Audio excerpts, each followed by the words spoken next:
Hey everybody, what's going on? So today's lesson I want to put up for you today is using this guy. So this is a Capo. I'm going to turn a little bit.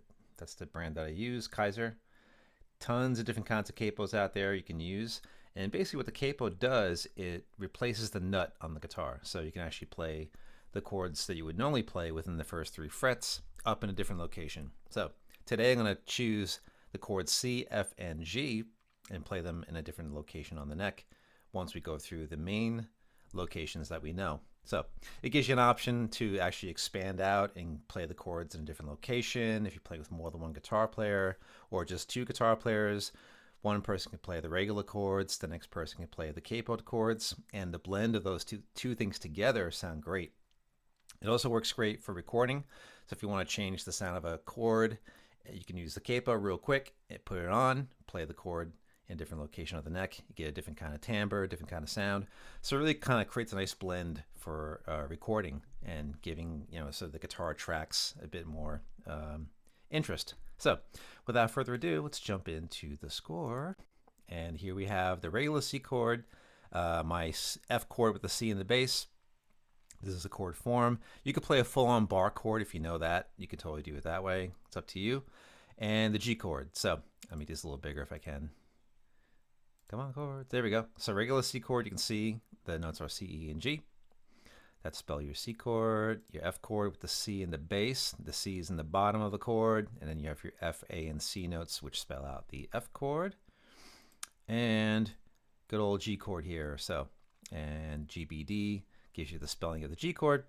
So you can see the amount of G's we have, 3 G's, 2 D's, etc. So that's a nice way of playing the G chord, pretty popular. Okay, and onward to the next batch, which we'll explain as we get to them. The capo will be at 3rd fret, and then the fingering here could be as is, or we could change it to 1, 2, and 3. We'll cross that bridge when we get there. F chord, it's shaped like a D chord, so the capo would be here. I was trying to actually create chord diagrams that reflect the capoing directly, but it hasn't worked out, so I want to just get into it with this.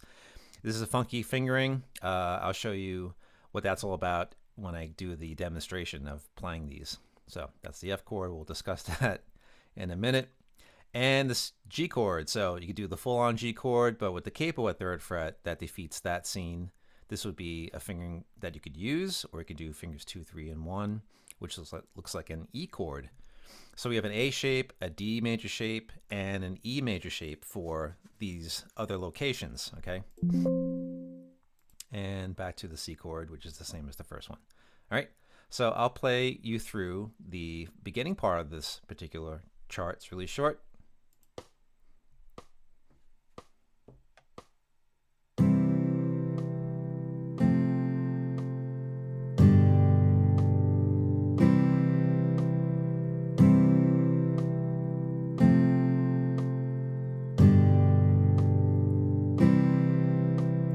Okay, so that's the first half of the tune. Basic setup with the chords.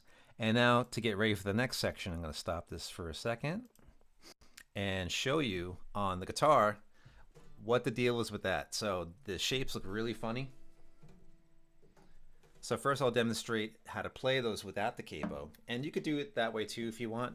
You could totally, not use the capo, but you're going to find perhaps that some of the fingerings and the comfort of the chord might be a little difficult to attain. So that's the use of the capo coming in. So we have this shape. So I have first finger grabbing the 5th string as well as the 1st string. So I'm doing a scene that way. So that's a little bit tricky to get. Okay.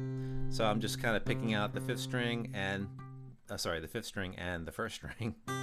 And then in the middle, we have 2, 3, and 4, which is what's displayed in the chord diagram. Okay? So for that, we're going to change it. That would be the C chord. The F chord is shaped like this, which in the chord diagram, they give you a bar with the 3rd finger. I can't play it that way, so I got to do all 4 fingers. Okay? That would be the F chord. And the G chord is a full-on bar chord. Okay, and you can play the chords that way too. It's totally fine. So the idea with the capo, it allows easier play for that. So That's where the capo comes in. So you install the capo right at the 3rd fret. Make sure that the capo is parallel to the fret. You don't want to have it askew that way, you know, sitting like that. I'm exaggerating, of course. That's not too bad either. As long as you're parallel to the fret, I tend to get a little closer to the fret with my capo. So that works really well. And just make sure it's straight, okay? Shouldn't be crooked or anything like that. Make sure it's that. And when you put the capo on, just give a little push with your right hand over the sound hole. That'll set the strings a little bit. Sometimes the strings kind of bind up underneath the capo. So just give a little press down a couple times. That'll set the strings, you know. And you get that. A major shape, D major shape, E major shape. So if you know those chords, they're based on the shape that you would play down here within the first 3 frets, the nut being right here. So now the nut is here. So once you install the capo, the names of the notes change. Therefore, to play what would be a C chord down low would be this, as you just heard in the score. We'll play them again so you get to hear it. So that's the idea behind using the capo. It just makes the shapes a little bit easier to play. All right, so let's hear this bottom bit. I don't think we actually played it yet, so here it is.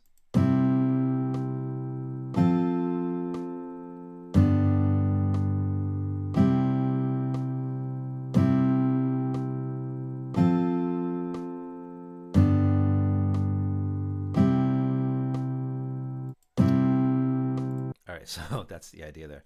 And you can see in the fretboard diagram the notes that are highlighted when you play through each of the chords.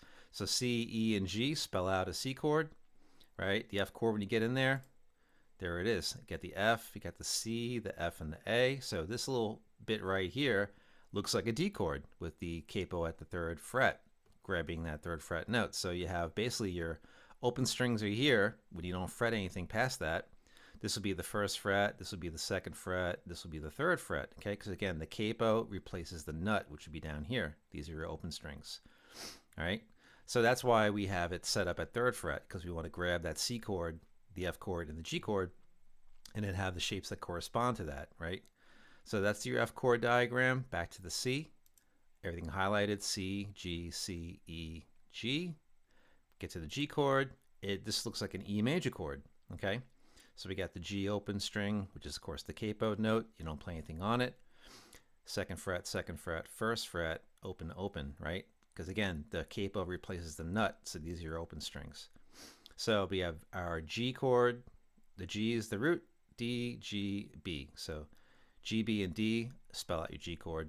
F, A, and C spell out your F chord. C, E, and G spells your C chord. So in this location for the G chord, 3rd fret G, open.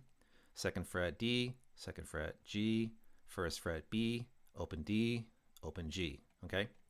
But when you play it and you have that sort of fingering down, it looks like an E chord, okay? Let me get out of this share here. All right, so that's the deal behind it. When you do the fingering, it could be fingers 1, 2, and 3 playing at the 2nd fret, starting from the D string. So there it is right there. So that's the thing, when you go to play it and you look down at your hand, you'd be like, oh wow, it looks like an A chord, but it's actually a C chord.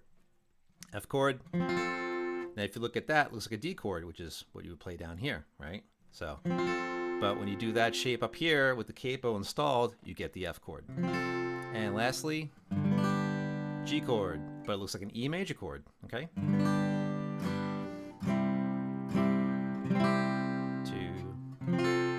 4, 2, 4, okay?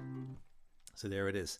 So one person is playing without a capo, you can install your chord, being that if you're in the key of C and the chord progression is C, F, and G, plop that sucker right at 3rd fret, do those chords, you're gonna have a nice blend of those 3 chords, okay? So there you go, quick and simple today for that.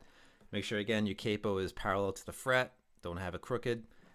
A little push on the strings once you install the capo, it'll set the strings. You might want to retune as well to make sure. And there you go, that's it. So if you like the video, feel free to like and subscribe to the video, and there's more to come. I appreciate you watching this video. Hope you enjoyed it, hope you found it useful, and I'm here to help. And I like to try to say at the end of these videos, let's get better at guitar together. All right, so have yourself a good one. I'll see you in the next video.